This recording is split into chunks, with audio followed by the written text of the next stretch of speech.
Halo gengs, gue Ocha. Jadi di depan gue ini ada sebuah keyboard dari Pressplay yang namanya itu Apollo 61. Dan gue udah pernah bikin video soal ini. Di video itu gue bilang ini sebenarnya keyboard yang not bad sih, dan gue suka sama overall desainnya, makanya gue beli waktu itu.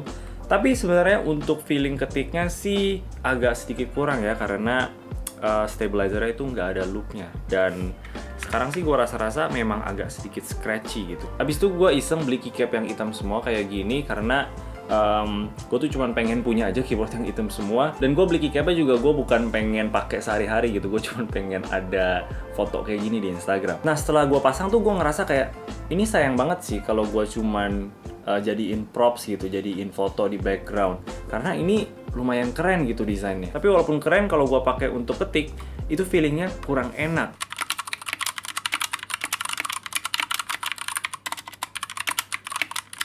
Nah, jadinya kita bakal coba untuk bikin si Apollo 61 ini jadi makin better lah, bikin dia makin lebih enak untuk diketik. Nah, yang bikin susah itu, ini tuh keyboardnya nggak hot swap, jadi kita nggak bisa cabut switchnya dan kita apply loop, terus kita pasang lagi dengan mudah. Kita harus di-solder dulu, baru kita solder balik nanti pas udah selesai. Ini yang bikin keyboardnya tuh jadi nggak beginner friendly gitu. Kalau ada orang-orang yang pengen coba upgrade, bakal jadi lebih susah. Tapi nggak apa-apa, di video ini kita bakal coba, dan kita bakal lihat hasilnya kayak gimana. Karena gue juga pengen keyboard ini tuh jadi enak di tangan, bukan cuma enak di mata aja. Oke, untuk bikin proses ini sebudget mungkin, gue nggak bakal ganti apapun kecuali keycapnya ya, karena gue udah punya yang hitam ini. Tapi untuk switchnya ini Gateron Brown, gue nggak bakal ganti, walaupun gue pengen banget ganti ke switch yang baru. Tapi untuk meminimaliskan budget, kita bakal pakai apa adanya aja, karena keyboard itu bisa jadi super mahal banget kalau kita nggak hati-hati ya. Tapi kalian tahu nggak apalagi yang mahal? Windows CD key. Kalian malas gak sih habis rakit PC yang mahal-mahal? Tahu-taunya harus beli Windows yang mahalnya juga nggak kira-kira. Well, jangan khawatir karena ada cdkeydeals.com. cdkeydeals adalah tempat official untuk kita beli CD key, maupun untuk games dari Origin, Steam, atau Uplay. Untuk Xbox prepaid card juga ada, dan of course tentunya untuk Windows CD key juga ada. Contohnya kalian baru install Windows 10 Pro di PC baru kalian dan butuh activation code-nya. Nah, kita bisa beli Windows 10 Pro CD key cuma di harga $20.98, dan harganya masih bisa turun lagi dengan cara pakai kode TIM20 untuk dapetin 20% potongan harga. Caranya, cari Windows 10 Pro di search bar, klik yang pertama, klik Buy Now. Di sini ada box type your code, dan kita isi dengan TIM20 untuk dapetin 20% diskonnya tadi. Klik apply, dan kita bisa lihat harganya udah kepotong dari $20.98 ke $16.78. Sekarang tinggal klik submit order. Pilih payment method sesuai yang kalian mau. Di sini gue pilih pakai PayPal, pakai credit card juga bisa. Setelah berhasil transaksinya, kita tinggal pencet tombol get the key untuk dapetin CD key untuk Windows kita. Dan kita bakal dapat kodenya di sini yang gue udah blur biar kalian nggak curi punya gue ya. Kalian harus beli sendiri. Untuk aktifinnya kita bisa ke search bar, ketik activation settings. Nah, di sini kita bisa lihat kalau punya gue udah aktif, tapi untuk kalian yang belum, tinggal pencet change product key di bawah sini dan copy paste CD key yang kita dapetin tadi. And boom, selesai. Sesimpel itu dan segampang itu. Kalau kalian pengen informasi lebih lanjut, gue bakal kasih linknya di bawah, jadi pastiin kalian cek. Oke, gue udah siapin semua barang-barang yang kita butuhin untuk proses ini. Jadi, ya, kita mulai aja. Let's go. Pertama-tama pastinya kita mesti lepasin keycapnya dulu. Buat kalian yang penasaran, ini keycapnya kalau nggak salah kayak merek random gitu yang gua ketemu di Tokped, harganya 180.000. Gua bakal kasih linknya di bawah. Setelah itu ada 13 baut yang kita mesti buka, dan di bawahnya itu ada baterai 1800 mAh yang kalau gue sih cabut aja karena gua nggak pakai, biar nanti kalau misalkan mau masukin busa gitu jadi lebih gampang. Nah, karena ini bukan hot swap, jadi kita mesti sedot dulu soldernya, dan ini bisa dibilang pertama kali sih gua lakuin ini. Gua pernah dulu banget ya pas SMP kelas 2 gitu, pas ada project solder-solder gini. Tapi itu doang, abis itu gue nggak pernah cobain lagi. Jadi ya lumayan lah, ini kesempatan gue belajar nge-solder lagi. Lumayan berantakan ya setelah kita selesai sedot semuanya, dan karena gue nggak punya sapu kecil atau vakum, So ya, terpaksa gue pakai sapu lantai. Oke, gue langsung mulai aja sama stabilizernya. Ini tinggal dicopot aja dari plate-nya karena ini tipe yang plate mount. Pertama-tama gue klip dulu kaki-kaki di bawah yang menonjol itu. Setelah itu baru gue mulai loop housingnya pakai Krytox 205 Grade Zero. Untuk wire-nya gue coba wire balancing, tapi gue juga sama sekali nggak expert ya dalam hal ini. Dan based on yang gue rasain sih, wire-nya udah lurus-lurus aja. Jadi gue lanjut ke step berikutnya. Step berikutnya gue loop wire-nya pakai dielectric grease. Awal gue mau pakai Krytox 205 Grade Zero juga, tapi gue punya tuh udah mau habis, takut nggak cukup untuk semua switch-nya. Habis itu gue kuas-kuas lagi pakai brush biar pastiin nggak terlalu kebanyakan.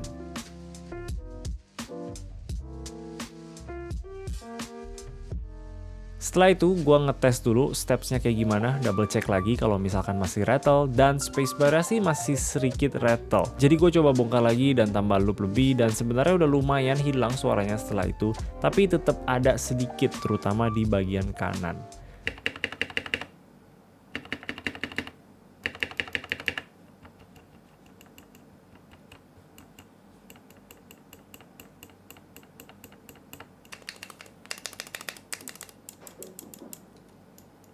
Di sini kira-kira gue udah bongkar pasang sekitar 3 kali dan hasilnya masih sama aja. Akhirnya gue capek dan tidur dulu karena udah jam 2 subuh dan besok pagi gue mesti bangun kerja. Besoknya sebelum gue pergi kerja, gue sempetin dulu untuk loop switchnya biar cepet. Semua springnya gue back loop dengan cara masukin ke plastic bag dan pakai Krytox 105 Grade Zero dan tinggal diobok-obok selama 30 detik. Untuk switchnya gue rencana pakai loop lain yang lebih tipis daripada 205 Grade Zero, tapi karena gue nggak punya, jadinya gue pakai yang ini aja.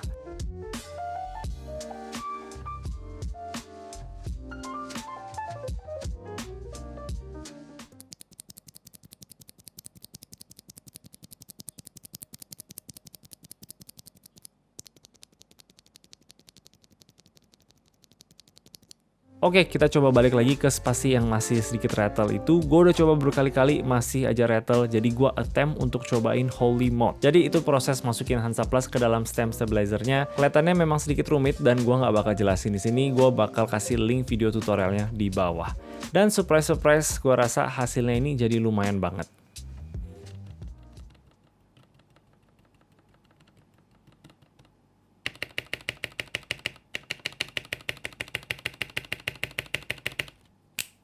Yay!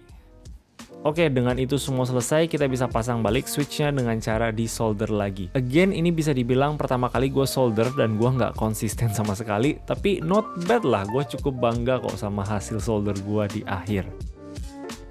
Sebelum semuanya masuk lagi ke bottom housingnya, gue tambahin dulu foam biar nggak kosong. Dan untuk part yang paling satisfying itu adalah pasang balik semua keycapnya. Walaupun keycapnya ini murahan, tapi tetap aja serasa seru. Bayangin aja kalau pakai keycap yang premium itu gimana ya perasaannya.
Oke, jadi udah selesai dan gua cukup puas sama hasil akhirnya.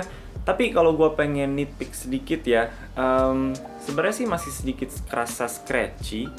Gua nggak tahu itu apakah karena gua apply loopnya ketipisan atau memang itu naturalnya Gateron Brown memang seperti itu. Kalau gua bisa balik waktu, gua mungkin apply-nya lebih sedikit banyak, dan alasan kenapa gua apply-nya itu tipis-tipis banget karena gue pikir ini karena tactile, jadi mungkin gue harus apply-nya tipis-tipis. Tapi ya oke lah, ini overall lebih better daripada yang awalnya itu.